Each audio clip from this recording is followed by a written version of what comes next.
Olá, eu sou o pastor Adejalan Ramos. Hoje vamos abordar a lição de número 11, o sacerdócio de Cristo e o Levítico. Estamos estudando acerca do tabernáculo e a lição de número 11 vai focar o sacerdócio de Cristo e fazer um paralelo com o sacerdócio levítico. De certa forma, nós vamos então nos deter a duas passagens bíblicas.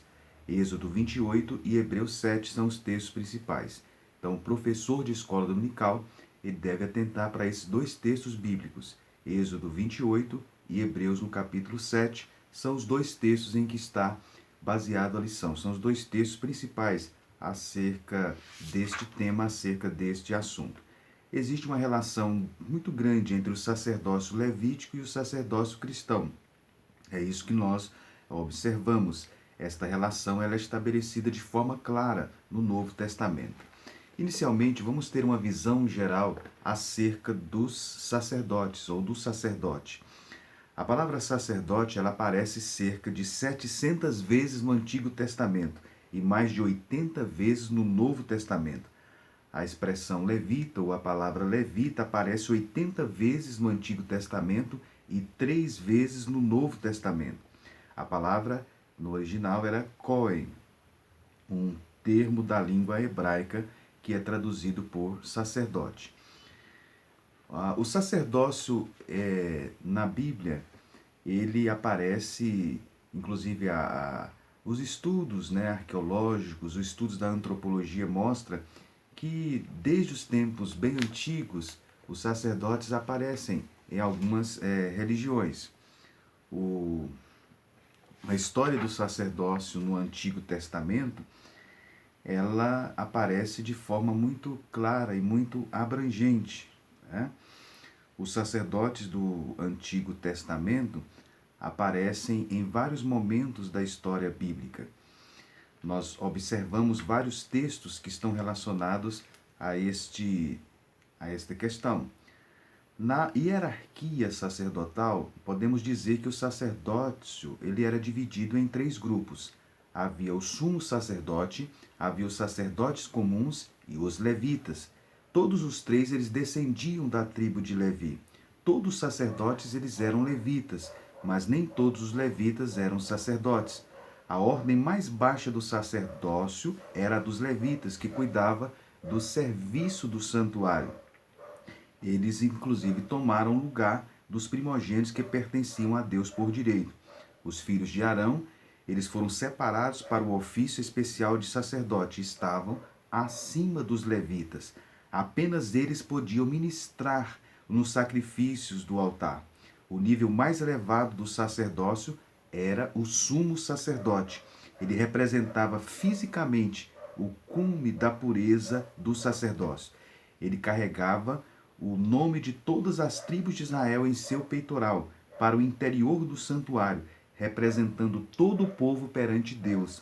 Isso está em Êxodo 28, 29. Apenas ele podia entrar o Santo dos Santos, e apenas um dia no ano para fazer expiação pelos pecados de toda a nação. Então, na hierarquia sacerdotal, nós tínhamos o sumo sacerdote, os sacerdotes comuns e os levitas. A Bíblia fala e nos mostra acerca da consagração dos sacerdotes. A cerimônia ligada à consagração dos sacerdotes está relacionada, está citada em Êxodo 29 e Levítico 8. Esse ritual de consagração dos sacerdotes envolvia um banho de consagração, unção, vestimenta e sacrifício. Então, pelo menos 4 coisas envolvia a consagração do sacerdote: o banho, a unção, a vestimenta e o sacrifício. A lavagem simbolizava a limpeza do coração para as obrigações ligadas à pureza da nação perante Deus. A unção, que está registrada em Levítico 8, 10 e 11, envolvia o derramar óleo na cabeça do sumo sacerdote e respingá-lo nas vestimentas dos outros sacerdotes. Está do versículos 22 a 24 do capítulo 8 de Levítico. As vestimentas do sacerdote, especialmente a do sumo sacerdote, eram caras e bonitas. Nós observamos isso em Êxodo 28 e Levítico 8. Os sacrifícios de consagração incluíam a oferta pelo pecado, Levítico 8, 14 a 17, oferta queimada, versículos 18 a 21, e uma oferta de consagração especial, está dos versículos 22 a 32 do capítulo 8 de Levítico. O sangue do carneiro era aplicado na orelha, no dedo polegar e no dedo do pé direito de Arão e de seus filhos, para simbolizar a consagração física completa do Senhor. Então, este é o ritual de consagração dos sacerdotes. Se nós observarmos outro elemento que é interessante o professor de escola dominical atentar, estudar, é o desenvolvimento, a história e o desenvolvimento do sacerdócio. Nós observamos que houve um desenvolvimento do sacerdócio. A Bíblia nos mostra, inclusive, um período pré-mosaico. O período pré-mosaico, o período antes de Moisés, na época inclusive anterior a Abraão, período pré- e pós-diluviano, não havia uma classe sacerdotal especial. O Pentateuco ele relaciona explicitamente o santuário, o sistema de sacrifícios e a classe sacerdotal com a revelação divina por meio de Moisés. Então, no período patriarcal, o cabeça das famílias, o patriarca, ele exercia a função sacerdotal de sacrifícios. O próprio Deus, inclusive, nós depreendemos pelo texto bíblico que ele iniciou o conceito de sacerdócio por ocasião da queda de Adão. Isso está em Gênesis 3, 21. E sugeriu-se que a pergunta no oráculo 25, 22 de Gênesis e a entrega dos dízimos implicava em um santuário com um sacerdote no ofício, mas isso pode ser sobrecarregar os fatos com a conclusão sem garantias. Embora nós não podemos, alguns estudiosos acham, né, isto, um sacerdote, um santuário com um sacerdote no ofício já no período pré-mosaico, mas nós não podemos afirmar isto claramente com precisão. Depois nós temos o período mosaico, em que o sacerdócio, então, ele é instituído, né, de forma mais formal, e em vários períodos da história bíblica o sacerdócio ele está presente. Se nós estudarmos desde de Moisés até o período de Malaquias, nós observamos que o sacerdócio ele está presente no Antigo Testamento. De Davi também ao exílio. Nós vemos várias referências nos livros históricos, né? Inclusive também nos profetas, inclusive o profeta Ezequiel.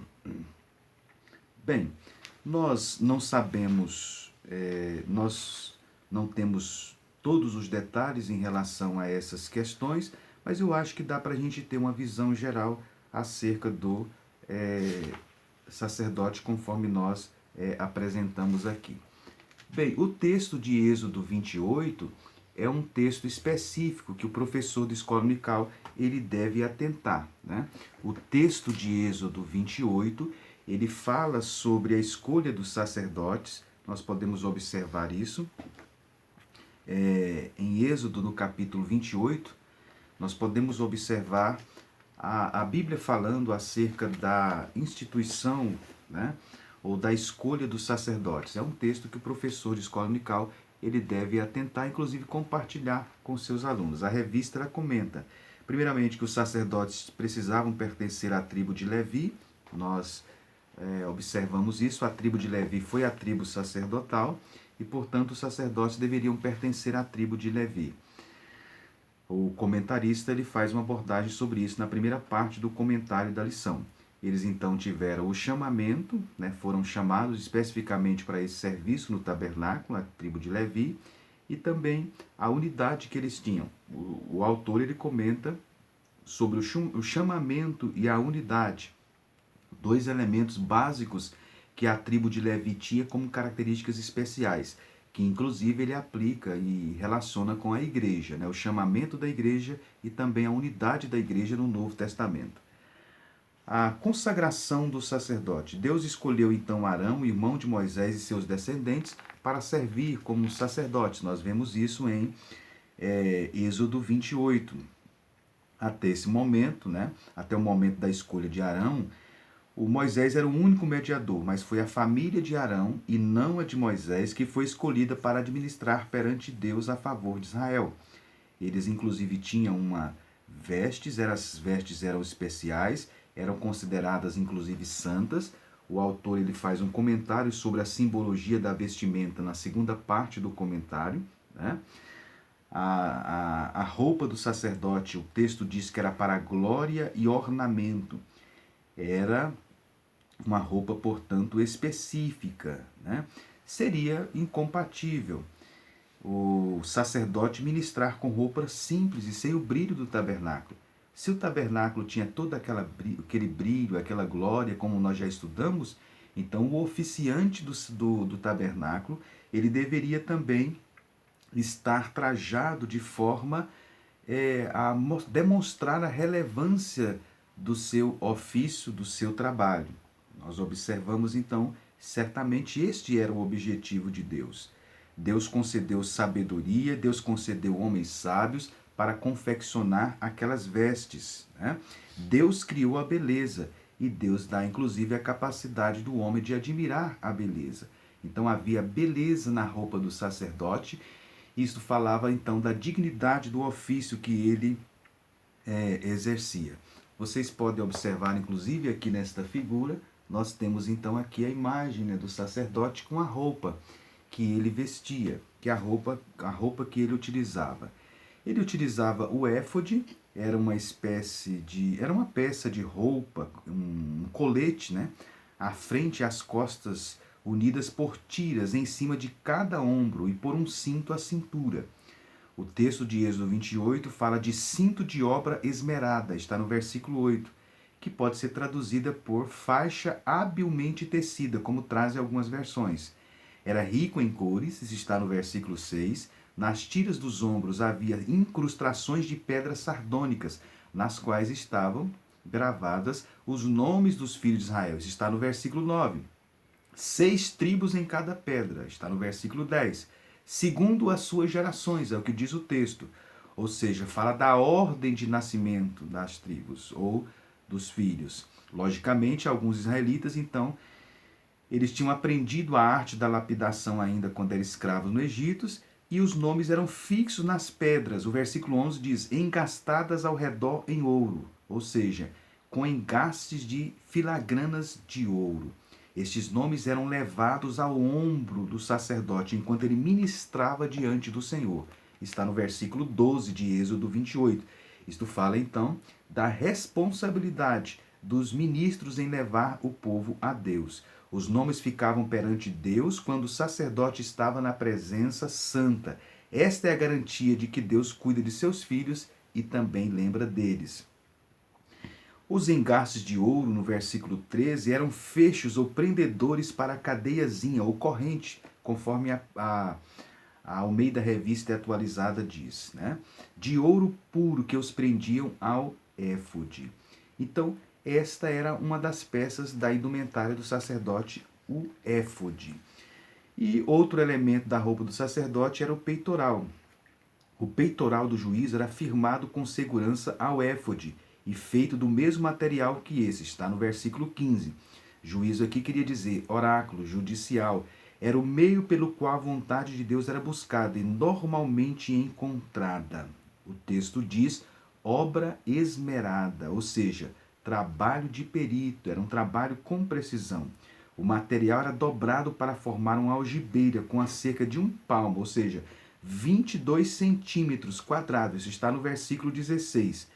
E havia 4 ordens, ou fileiras, ou carreiras de pedras preciosas, né? Os engastes seriam as filigranas das pedras, e os nomes das 12 tribos de Israel estavam gravadas ali nas pedras, está no versículo 21. Em cima, o peitoral era preso às tiras do ombro do éfode, com as cadeiazinhas ou correntes de ouro puro unidas aos anéis de ouro. Assim, então, o sumo sacerdote levava o nome dos filhos de Israel sobre os ombros, lugar de força, e também sobre o coração, conforme está no versículo 19. Está relacionado, então, à compaixão. Então, nos ombros, lugar de força, e sobre o coração está relacionado à compaixão que o sacerdote deveria ter para exercer o seu ofício, para exercer o seu trabalho. Ele tinha também o manto do éfode, a roupa era tecida com uma peça única, sem emendas, com uma abertura para a cabeça. A palavra hebraica aqui é colar de cota de malha. Não traz um significado muito preciso, né? O manto provavelmente não tinha mangas, era de cor azul, você pode observar aqui na figura, era de cor azul.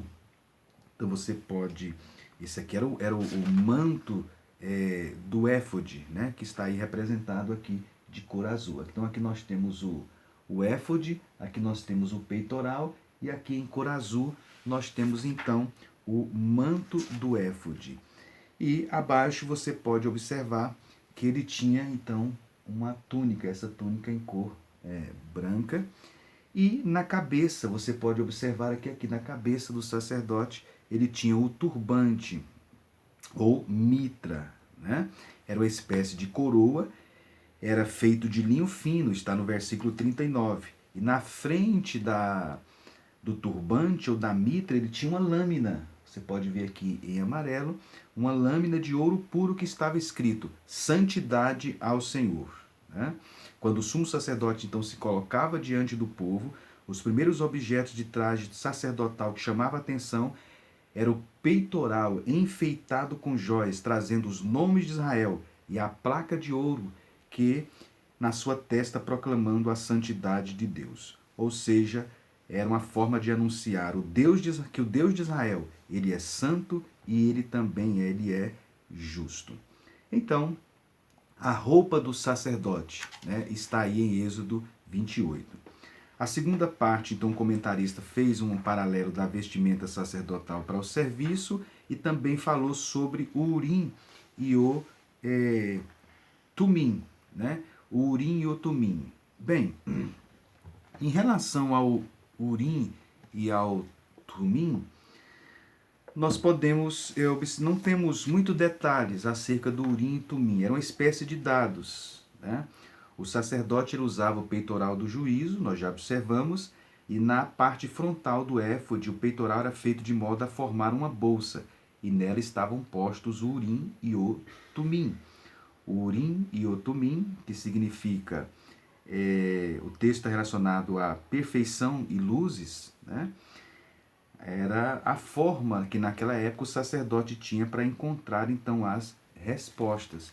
As respostas poderiam ser positiva ou negativa.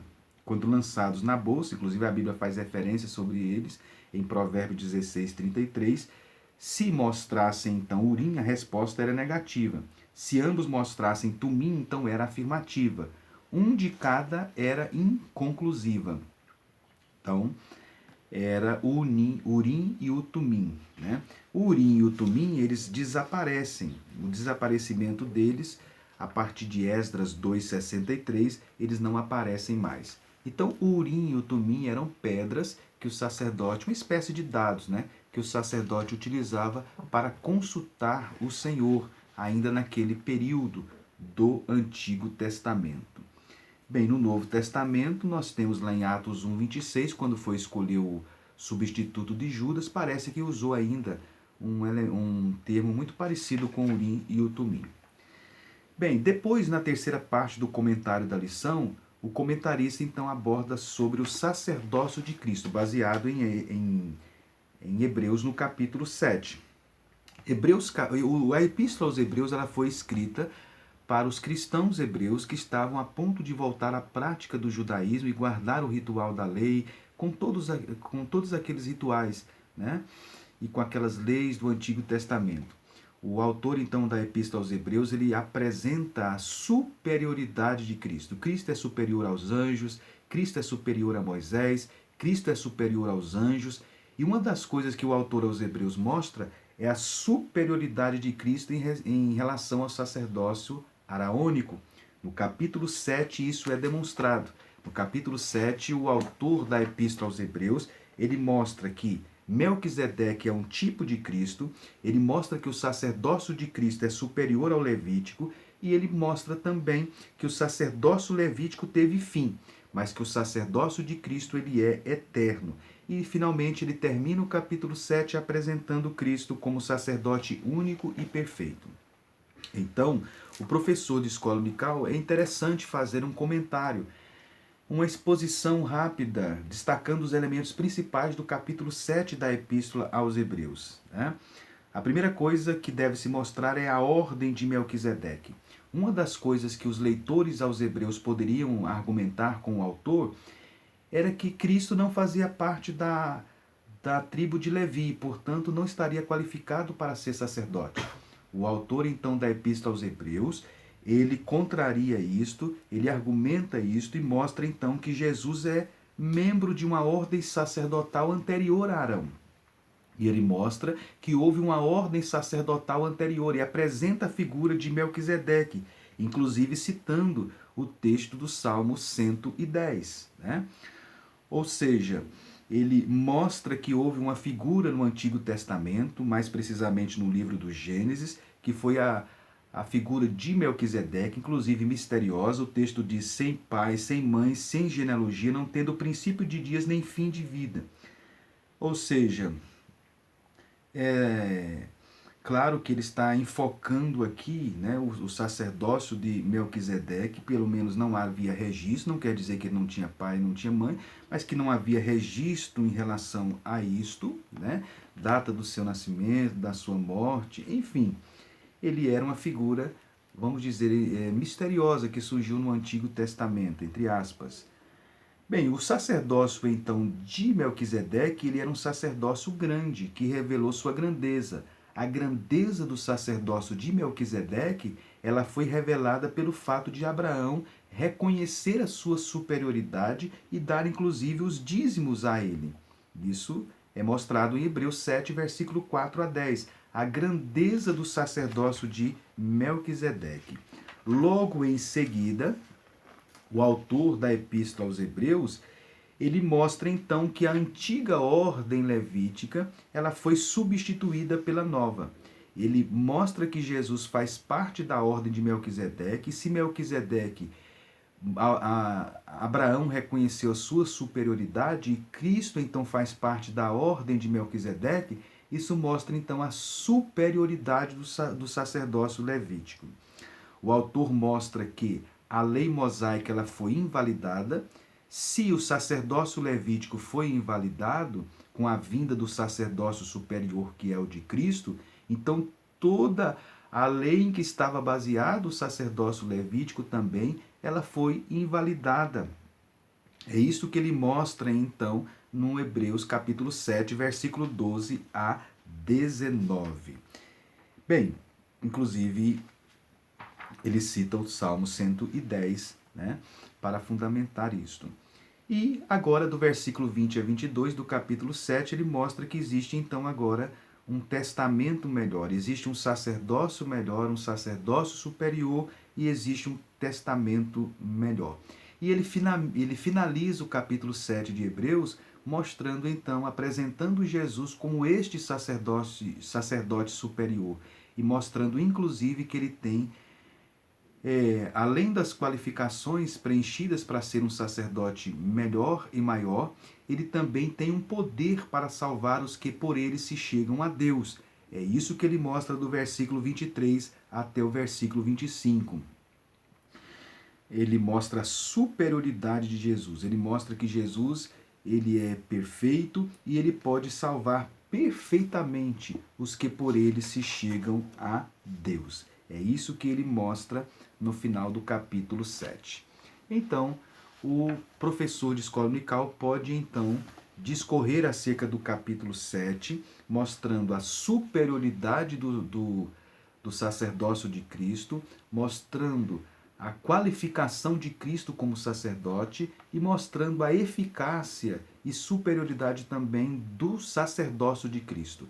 Tanto a pessoa de Jesus quanto o seu trabalho, ele é superior aos sacerdotes do Antigo Testamento. Ele, portanto, está qualificado para ser o mediador de uma nova e melhor aliança. É isso que o autor aos Hebreus mostra. Então, finalizando, nós então podemos afirmar, né, que quem recebe, como diz aí na conclusão, a Cristo como Salvador e Senhor, é nova criatura, tudo se fez novo, porque ele é o nosso sumo sacerdote eterno. Então, relembrando alguns pontos que nós abordamos que o professor de escola dominical deve atentar. O professor de escola dominical deve estudar o capítulo 28 de Êxodo e o capítulo 7, estudar de forma mais profunda para destacar os elementos principais e se apropriar desses dois textos.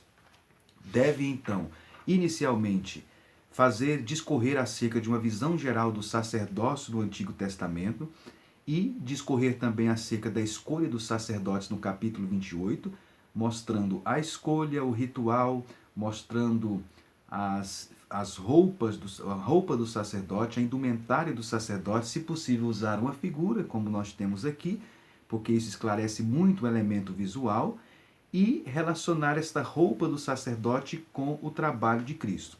Deve também abordar sobre o Urim e o Tumim, que era a forma de lançar sortes no Antigo Testamento, né? Esclarecer algumas questões e dúvidas que podem surgir em relação ao Urim e o Tumim, e depois passar para o capítulo 7 da Epístola aos Hebreus. No capítulo 7 da Epístola aos Hebreus, destacar os elementos principais que são apresentados ali no capítulo 7 da Epístola aos Hebreus. Destacar a impotência da ordem levítica, destacar a invalidação da lei mosaica, destacar a figura de Melquisedeque e apresentar Cristo como da ordem de Melquisedeque, mostrando a grandeza então do seu sacerdócio e finalmente mostrando então que Jesus ele tem poder para salvar. O sacerdote de Jesus é superior e o sacerdócio de Cristo também é superior. Tanto a sua pessoa quanto o seu trabalho são superiores e, portanto, mais eficazes. É isso que o autor da Epístola aos Hebreus ele mostra no capítulo 7. Portanto, caro professor então de escola dominical, esta lição de número 11, ela tem como objetivo principal estabelecer uma relação entre o sacerdócio de Cristo e o sacerdócio levítico, que você possa deter, então, exatamente a este enfoque da lição, né? Estabelecer a relação entre o sacerdócio de Cristo e o sacerdócio levítico. E, finalmente, você pode fazer também as aplicações práticas, levando isso para a prática, de que forma esse sacerdócio de Cristo tem implicações na vida cristã dos seus alunos. Que Deus, portanto, o abençoe e que a palavra de Deus possa falar melhor em nossas vidas e em nossos corações. Até a próxima aula. Que Deus abençoe a todos.